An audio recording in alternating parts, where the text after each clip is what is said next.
Good afternoon and welcome to the Sustainable Materials Management webinar series, a joint effort between the National Recycling Coalition and the Pennsylvania Recycling Market Center. My name is Wayne Bowen and I'm the program manager for the center and will serve as your moderator today.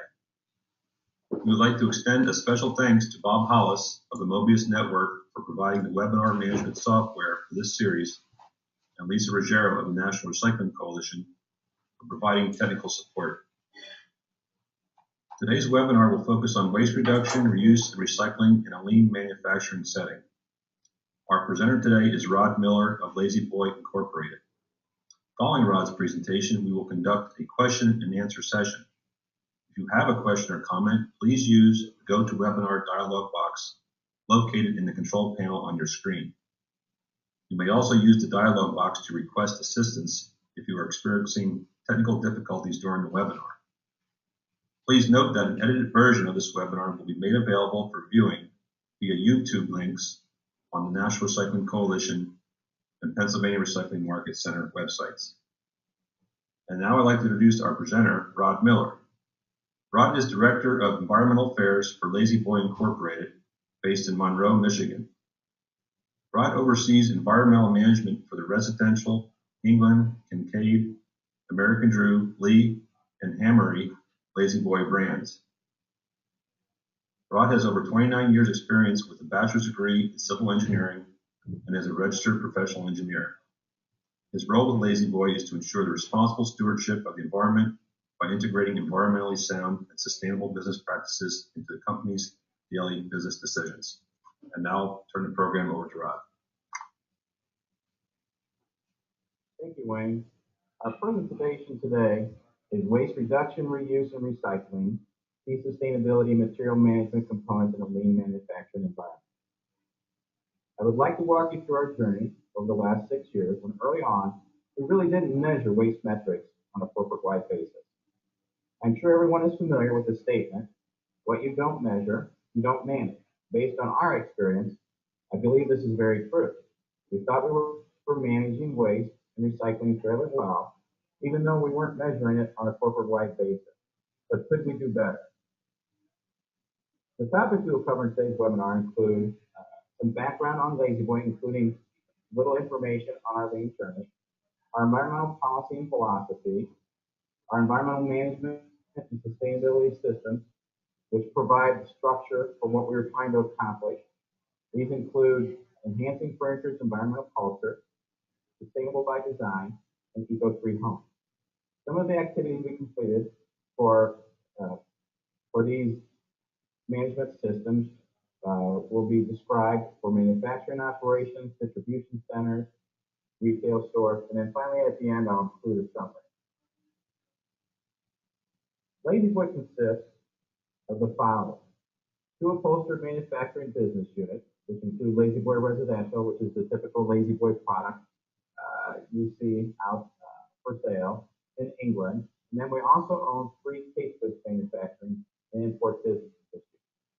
As part of these operations, we also own Lazy Boy Logistics, which include over-the-road trucks and trailers, and we work with third-party logistics suppliers. We also have distribution centers and retail stores. The picture on the slide here is the 2 founders of Lazy Boy, Edwin Shoemaker and Edward Knabush, in the original Lazy Boy chair they came up with. It looks quite different than what we have. There are 5 Lazy Boy residential manufacturing plants in the United States and 1 cut and sew facility in Mexico. The Dayton, Tennessee facility is the largest of the residential Lazy Boy facilities, and I would like to provide you with information on what one of our typical upholstered furniture manufacturing facilities looks like. The Lazy Boy Tennessee facility consists of 2 main buildings you see in the photograph. These are large manufacturing facilities consisting of 1.2 million square feet and 1,400 employees. We typically run 2 shifts. These are spaghetti diagrams that show the vast improvement provided by our lean and cellular manufacturing implementation. As you can imagine, the elimination of waste, any kind of waste, based upon the principles of lean manufacturing can significantly assist with less waste generation and more efficient operation, as we define them in the environmental world. These photographs show the interior of our manufacturing operations, with Cellular Manufacturing implemented over the last 6 years. We previously produced furniture in a typical linear fashion, with a long line of personnel completing their individual portion of work. We now manufacture each piece of furniture within one cell that contains the entire assembly operation working as a team. Furniture components are brought to the cell where they are assembled into a chair, sofa, section, or an ottoman. All final assembly occurs within the cell, including quality inspection. The units are also packaged and transported to warehouse. This is an early photograph of an individual cell. Sewing was originally intended to be performed within the cell, but is now managed at separate facilities from the assembly manufacturing site. As you can see, all of the assembly operations occur in one location with little waste generated.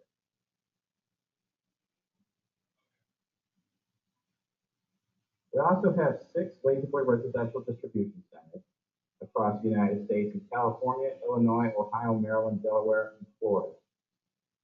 These distribution centers have implemented significant reuse and recycling programs, which I will describe to you later in the presentation. And we currently have 3 distribution centers that we designate as zero waste to the landfill.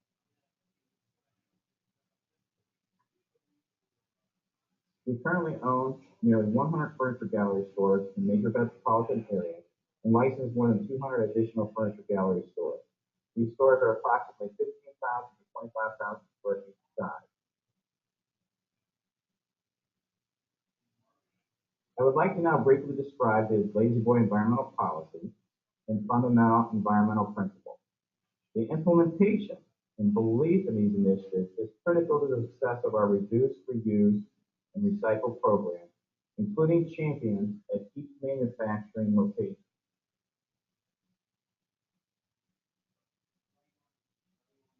Our environmental policy includes 7 main points: comply with legal requirements and work for continual improvement, reduce waste and increase recycling, properly dispose of waste in an environmentally responsible manner, use energy and natural resources efficiently, implement environmental management systems that foster an open dialogue with our employees, the community, and our suppliers, continually assess the impact of our manufacturing process on the environment and community and seek to improve the process, and develop, market, and sell new products made of sustainable and environmentally friendly materials. However, the above statement is our main environmental principle. I believe it is extremely important for the success of the program that you succinctly state what you intend to do. We have really focused on the integrating environmentally sound and sustainable business practices into our daily business decisions. We encourage our employees to commit themselves to act on a daily basis. And we're very strongly trying to put that into place of making daily business decisions for environmentally sound and sustainable business practices. Employee engagement is extremely important and a critical component of our reduce, reuse, and recycling efforts. And we're trying to get all of our employees to act. I am committed to act in their personal decisions at work and at home.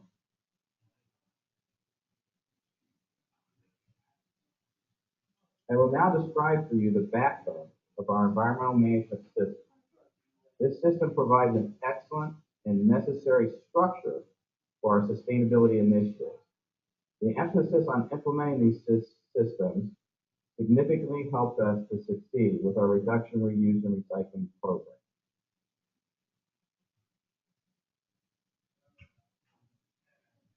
We are a member of the American Home Furnishings Alliance, a trade organization serving the home furnishings industry. The AHFA has established 3 initiatives, including enhancing furniture's environmental culture, sustainable by design, and eco-free homes. EFEC, our enhancing furniture's environmental culture, is similar to an ISO 14000 system and has 11 management elements for a plant-specific environmental management program. So this is very specific to each of our individual plants. The Sustainable by Design program we call People, Planet, and Profit, and it includes 4 components. You have to be EFEC registered. There is a component for reducing your environmental footprint, supply chain management, and social performance. And we actually have a manual and a system set up that manages these 4 programs. And 3 of our business units are registered to Sustainable by Design. One of the newer programs with AHFA is the Eco-Free Home program, and it is very product specific.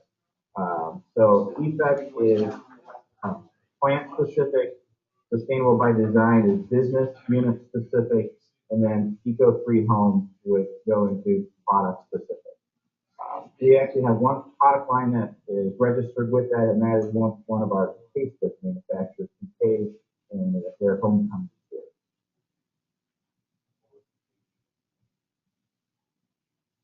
EFEC requires registration with the American Home Furnishings Alliance, and we actually have to have annual audits at each of our facilities to be EFEC registered. These are the 11 EFEC elements, which again are very similar to ISO 14000 environmental management systems.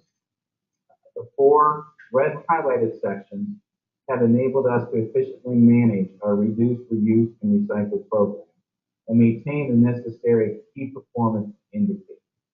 And we have become very strong proponents of managing our waste and recycling operations through these key performance indicators.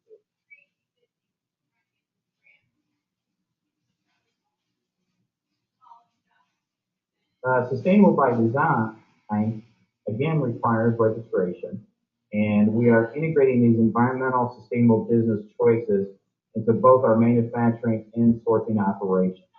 One of the most successful things we did was take these 4 main points here. We were trying to make the process so simple and natural that it becomes a part of our daily routine. Again, something that I can do on a daily basis. We approached it through a team pursuit throughout the organization.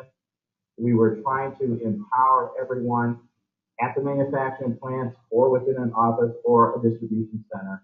And then we were trying to put information to our employees and our operations that could be put to immediate use. Again, we have 3 manufacturing units that are STD registered business units, including Lazy Boy Residential, PK, and America's Good. And then we have the Eco-Free Home program. And again, this is where it's very specific to the product and is looking at the safety, health, and environmental friendly aspects of furniture. We believe this is a journey we are on and still working towards to include additional furniture in the Eco-Free Home program. So these 3 programs have really provided the backbone and the structure to our sustainability and waste reduction, reuse, and recycling operations. And it's a very detailed program and really kept us moving forward and provided that strong structure for what we were trying to accomplish. I would like to now describe for you some of the specific actions we have taken within our manufacturing operations in implementing our EFEC and SDG program. As you can see in this slide, we have reduced the total amount of waste generated, which includes recycling for equivalent units produced per month, from approximately 32 pounds down to 26 pounds. This includes any waste, recycled material, anything that is generated that started to go into the product, but ultimately did not end up in our product. So it could be wood, plastic, foam, cardboard, anything like that. Much of this reduction can be attributed to the lean and quality improvements we have made in the manufacturing process. Again, we believe strongly in the metrics in obtaining the results. if we compare our operations from 2007 to 2013 for our residential manufacturing plant, we have increased our recycling reuse from 79 or 78% to 92%. And again, we thought 78% at the beginning was fairly strong value, strong numbers, but we've really pushed that up to averaging over 90% recycling reuse for each of our 6 manufacturing plants. Over that same time period, we've reduced waste to the landfill by 61%, eliminating more than 8.5 million pounds to the landfill. And we currently have 3 manufacturing plants and 3 distribution centers that meet our internal definition of zero waste to the landfill. We followed the waste management pyramid by placing emphasis on reducing, reusing, and recycling in that order. The lean manufacturing program certainly has helped with these objectives through the elimination of all types of waste, not just waste material. We have made progress on reducing or eliminating, but again, we believe we still have many opportunities in front of us, as you can see by the 26 pounds of material that's still generated, that we'd actually someday like to get that down to 0. We have systems in place at our manufacturing facilities for what I would term our historical revenue producing materials. These include metal, polyurethane foam scrap, plastic, fiber materials, and cardboard, and these typically consist of large quantities of these materials. These recyclable materials generate anywhere from $4 to $5 million of revenue per year. However, we are continually trying to evaluate measures to reduce the amount of these scrap materials.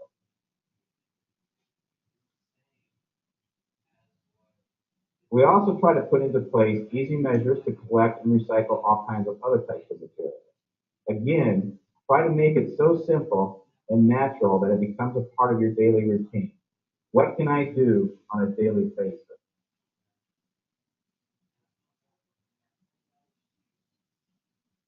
We have reduced the total amount of waste sent to the landfill for equivalent unit produced per month from approximately 7 pounds down to around 2 pounds. So for each Lazy Boy residential chair that is in your home, there's actually only 2 pounds of waste that end up going to the landfill for those chairs to be manufactured.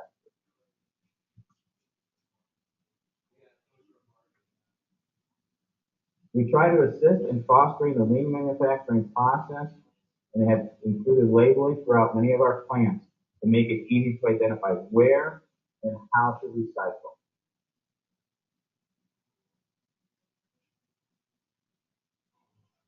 We even have various types of systems with each manufacturing cell, so that individual cell that you saw at the beginning of the presentation, to enhance our recycling effort. Part of our success has been to set out the objectives for reduction, reuse, and recycling, and allowing the individual plants to determine what method works best for them.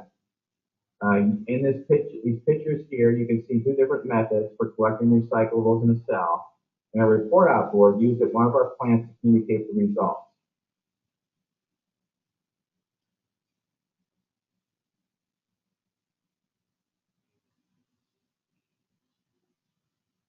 The first picture shows how one of our plants to the left collects both the recyclable and waste materials at the same time. There's a route description, visual aids, and even pickup times listed. We have found the more organized you are, the more successful your program can be.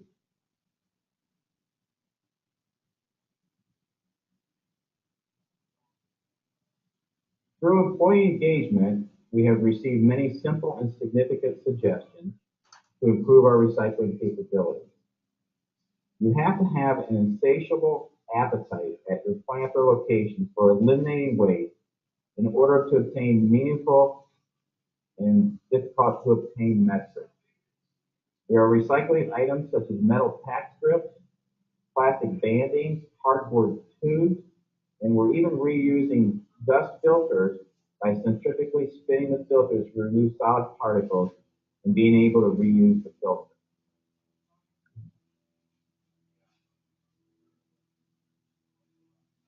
Again, through all these efforts, we have increased our recycling percentage from approximately 78% up to approximately 90%. And what we're looking, our recycling will vary from month to month. One month we may send out polyurethane foam, and the next month we may save it to the following month because we either haven't collected enough or pricing might be better in a different month. And so what we're looking for is a pattern in this chart that you see here of increasing our recycling percent.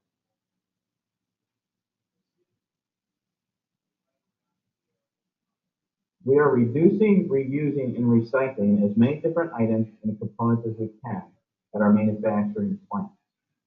But for the last small remaining amount of material, we utilize the waste to energy process.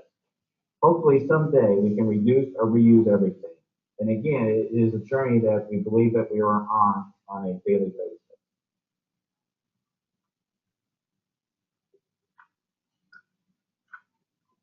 We have also implemented some unique and significant reuse and recycle methods at our distribution facilities that I will now describe.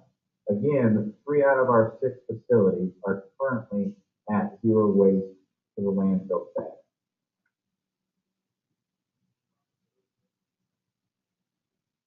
We are actually reusing and recycling a multitude of materials and components at our distribution centers from the typical things you might think of like cardboard and plastic, and along with many you might not think of, such as reusing cardboard boxes internally many times over, reusing polyurethane foam and wooden packaging materials, and we even have installed foam densifiers at the distribution center. The foam densifier hockey puck that you see in the upper right-hand corner can be recycled.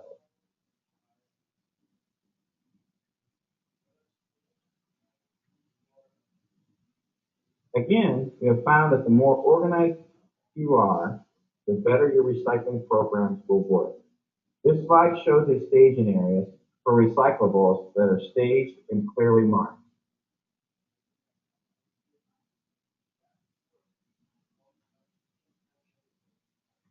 Many of the staging areas have incorporated the 5S principles within their design: part numbers, descriptions, and even photographs to help for our recycling efforts.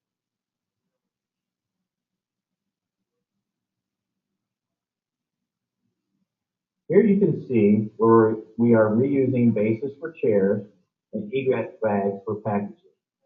I am always amazed at how successful this program has become at our distribution centers. They make it so simple and natural that it does become a part of their daily routine.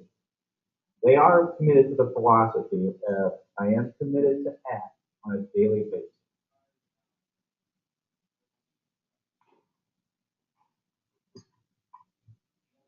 We have even implemented one-stream recycling programs at some of our stores. However, we believe there are many excellent opportunities that still exist within these stores.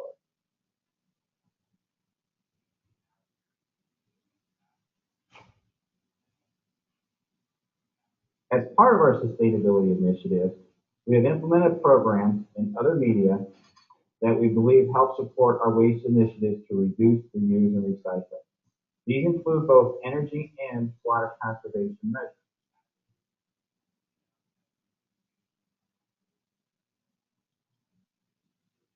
We have reduced both our energy and water consumption significantly since 2007.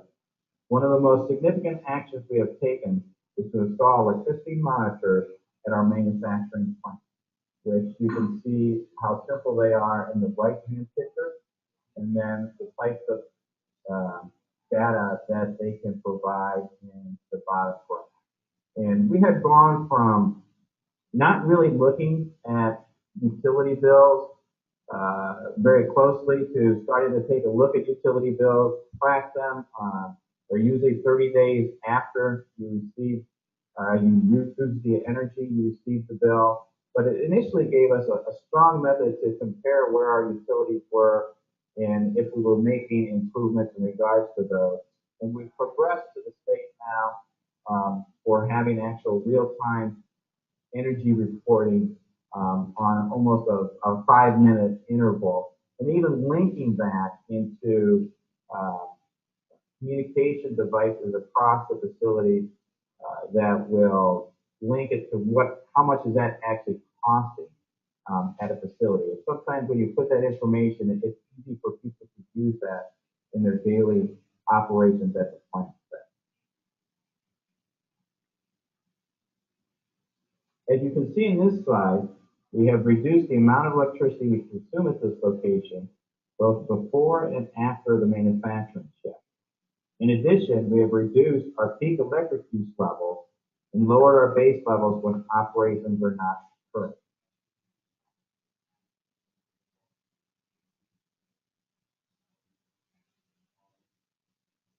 We have even used various reporting mechanisms to communicate our energy conservation efforts. This slide provides a graph of the electricity consumption, the electrical consumption drivers, and the projects that are being implemented to reduce energy consumption. Whatever method you use, try and communicate on a frequent basis.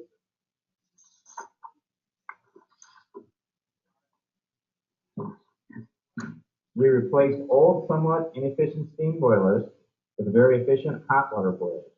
These units have saved a tremendous amount of natural gas consumption, and we even saw that at many of our plants this winter where we had severely cold weather throughout much of that time.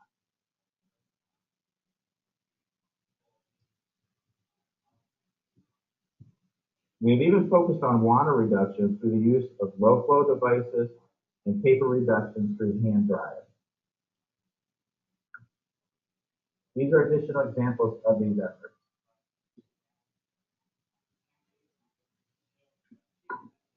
It's interesting to note that we utilize 3 different hand dryers depending upon what the plant determines to be best operationally for them based on their needs.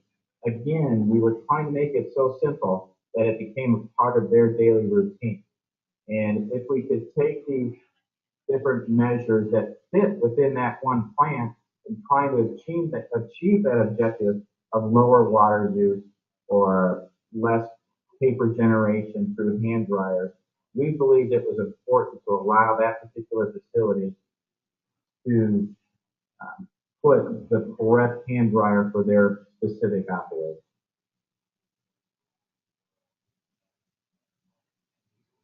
We also place an emphasis on how we interact with our local community. Again, social performance is a large part of our Sustainable by Design program. I'd now like to provide a small summary of the presentation that we just went through. Again, that the environmental policy and philosophy and that fundamental principle from the top of our organization down to the bottom of our organization was extremely important for the success of our recycling reuse program. Also, the second part of it,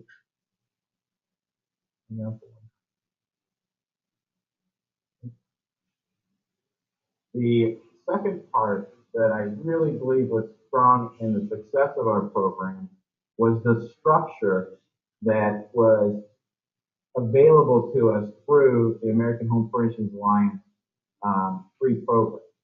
And that really gave us the ability to manage things on a yearly basis, gave us systems to report to upper management of how those activities were occurring. And I really believe that is one of the main things that helped us succeed in this program. The last 3 points is, again, we were trying to make systems that were so simple and natural that it becomes a part of our daily routine. We were focusing on that team pursuit throughout the organization, and really you can manage what you do measure is what we found out.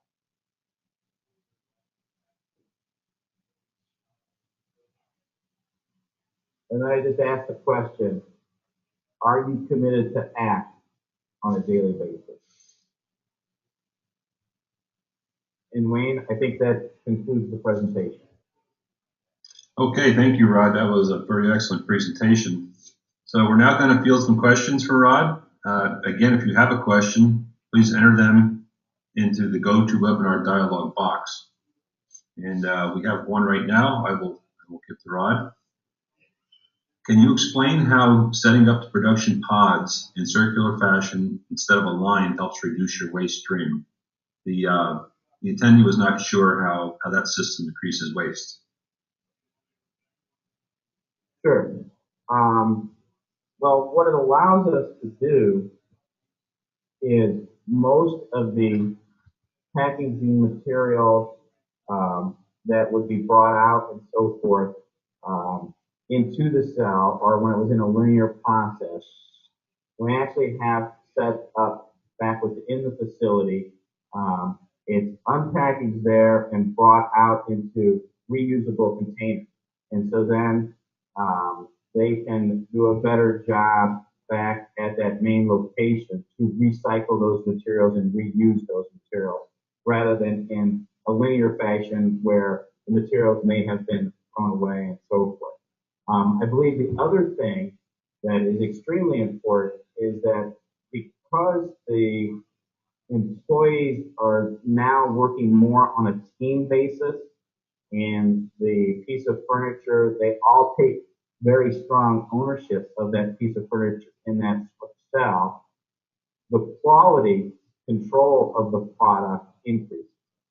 And so we're actually generating, if an employee made a mistake somewhere in assembly of the product that they would have had to have thrown a part away, or if an entire chair had a problem with it, or we had to replace components within the chair, we've actually reduced that by quite a bit.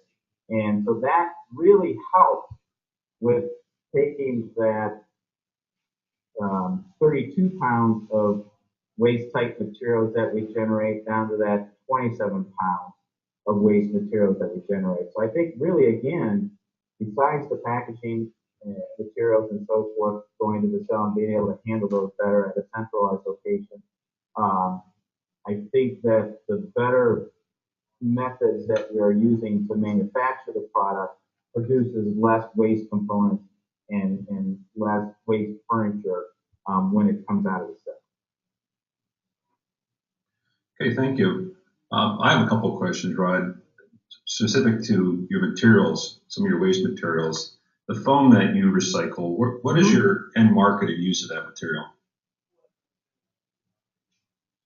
I think it can vary quite a bit, but for the most part, I believe it's probably going into carpet backing or cushioning material, and that actually has a fairly significant dollar value to it. And so we recycle probably just about every piece of waste polyurethane foam that can be generated out there.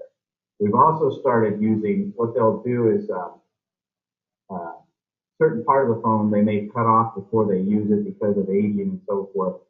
It comes in very large bunds, bunds that are probably 10 feet by 10 feet by 10 feet squares. And we cut most of that at our facilities ourselves. And so they'll use some of that, if they cut off, say, a half-inch layer on the top of the foam, we'll actually reuse that for packaging of the furniture itself when it may go from our manufacturing facilities to a distribution center. But the scrap part, most of that, I believe, is going to for carpet pad. And the other item was the egret bag.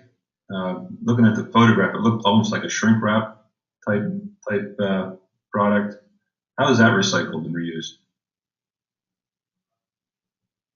Well, actually, I think it's more of a sturdier bag that, and this is through a lot of shipping from our manufacturing plant to the distribution center and the storage within the distribution center, because what they'll do is they take when they're getting ready to ship the product out to the customer, they actually take the furniture out of the cardboard, which is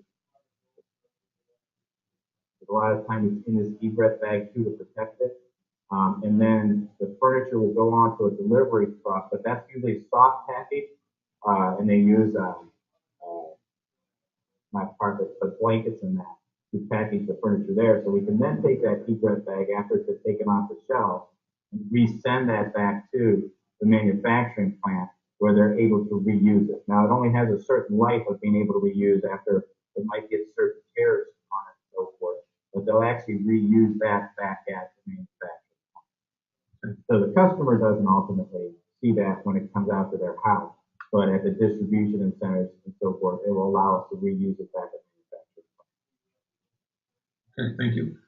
Next question is, what's done differently at the few facilities that are landfill free compared to the others?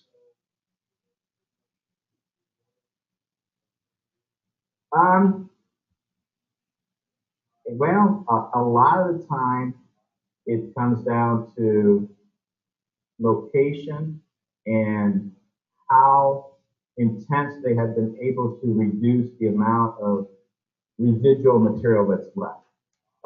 So some of our plants are located near relatively large cities within an hour or so that afford us the opportunity to use a waste energy location. But financially, we really needed to reduce that stream that might go to the waste to energy facility down to an extremely minimal amount. And so they have been able to, push their recycling levels before going to waste to energy up to that 95, 96, 97%, so that we only have 2 or 3 or 4% of material left that we end up sending to a waste to energy facility. At the other manufacturing locations, there's about 2 or 3 that are left that have limited access to waste to energy facilities, at least within a reasonable driving distance or reasonable financial wherewithal to be able to send it there. So even though they don't have that now, and we don't have them at a zero waste or landfill status, we're still trying to push them every year to keep pushing that amount of, we're at 90% recycling, keep pushing that every year just a little bit so that at some point we either have a different option for that remaining 2 or 3%, or perhaps as the waste to energy market grows, we're able to find reasonable facilities to send that to. So I would say that's probably the biggest difference. The other challenge can be sometimes in the amount of wood processing facilities that are at some of the locations that aren't zero waste or the landfill status yet.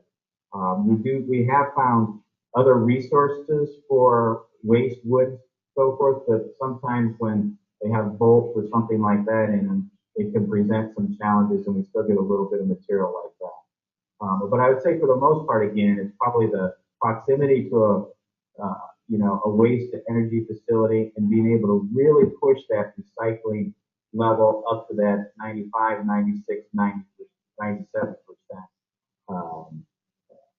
value, so that it makes it sensible to send the material to a waste to energy facility. Okay, this next question is, do the delivery drivers unpack the furniture at the destination site, be it a business or a residence, and take the packing back to the distribution center for recycling?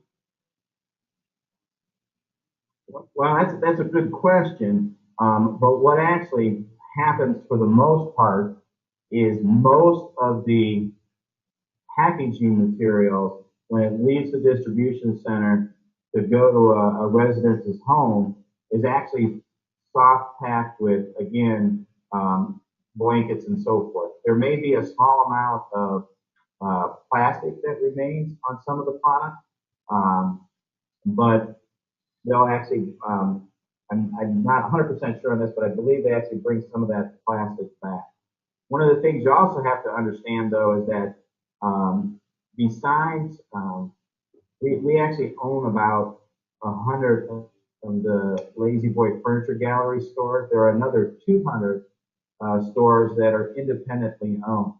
And so when we deliver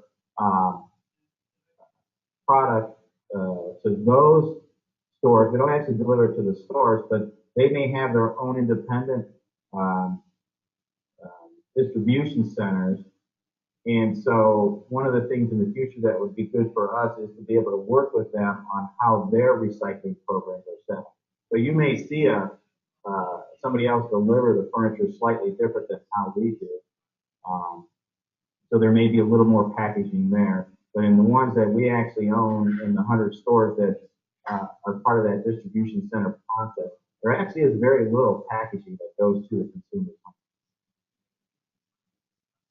Okay, here's a comment and questions. Really excellent leadership by Lazy Boy. Seems like you have a great start on being able to do a life cycle analysis on the furniture you make. Have you also quantified greenhouse gas emissions reductions that have been achieved? Do you use your environmental stewardship efforts as part of your marketing program? Great questions.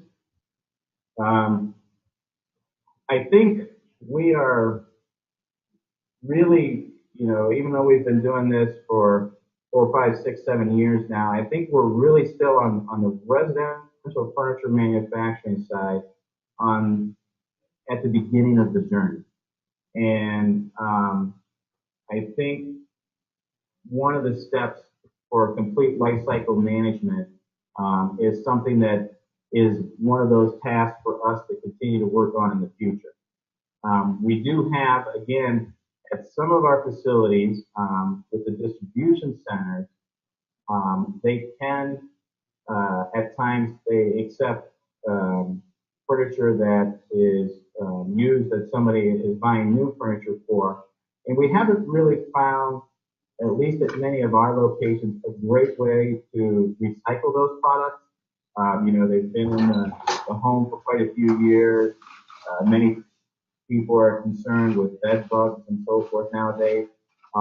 So what we're doing at some of our distribution centers that have the capability is that those products will actually go to a waste to energy facility. And so we're kind of taking a look at an approach along those methods. But I do believe that is one of those opportunities that is in front of us. On the marketing side, I think, at least for residential furniture, I think maybe office furniture might be a little more advanced than our manufacturing areas are at this point, and are able to use that more in their marketing capabilities. We haven't really taken a significant step to use that in marketing. We do have it on our website. There's a lot of links there. We've given some other presentations within AHFA of how we're doing and so forth. We're actually starting to include that in some of our general product brochures that talk about some of the measures we're taking. We're actually building a New World headquarters here in Monroe right now that will be a LEED certified facility. And so we're taking small steps to include it within some of our marketing, but we haven't taken a huge leap that direction yet.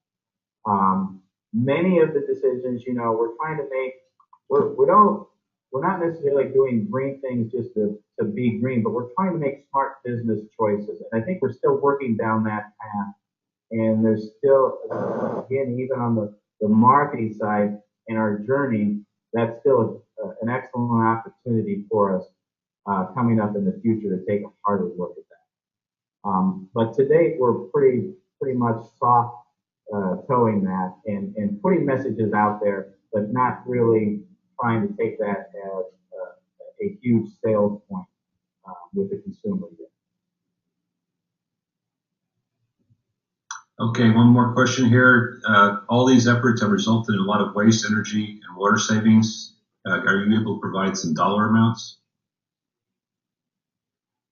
Well, one of the things we have is, most of our program has been managed by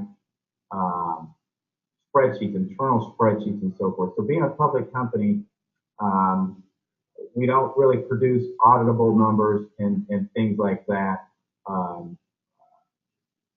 for publication. It has been, we talked a little bit about our recycling revenue, and that's, been pretty significant, between $4 to $5 million a year. And the energy conservation, we don't, we use maybe in the $5 or $6 million a year range for energy conservation, and have maybe cut that by about 25% cost-wise. So it's been very significant to us, but we really, on the dollar side, again, we're a little careful about putting those numbers out there. One of the things we are starting to take a look at that we hope will help us in the future, maybe to quantify things a little better, not a little better, but more robustly, is we'd like to ultimately utilize some type of sustainability software program out there that allows us to automatically collect data, to have it being audited more frequently and things like that. So at some point in the future, I'm hoping we're able to do that. But right now, most of what we are doing is completed internally. So we try and stay away from necessarily putting out dollar values and focusing more on just the general consumption and waste levels that we are reducing by, and putting some percentages and so forth out associated with that. But it has been and generally I could say it's been a very good financial payback for us in implementing these types of measures, besides the good that it's doing out there. Okay, great. That's the last question we have. That was a great Q&A session. So we're going to be closing here. Again, this webinar, like all the webinars in this series, has been recorded and will be made available via YouTube links on both the National Recycling Coalition and Recycling Market Center websites. Thank you, everybody, for joining us, and thank you, Rod, for the great presentation.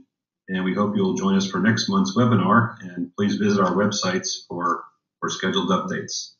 So long, everybody, and have a great day.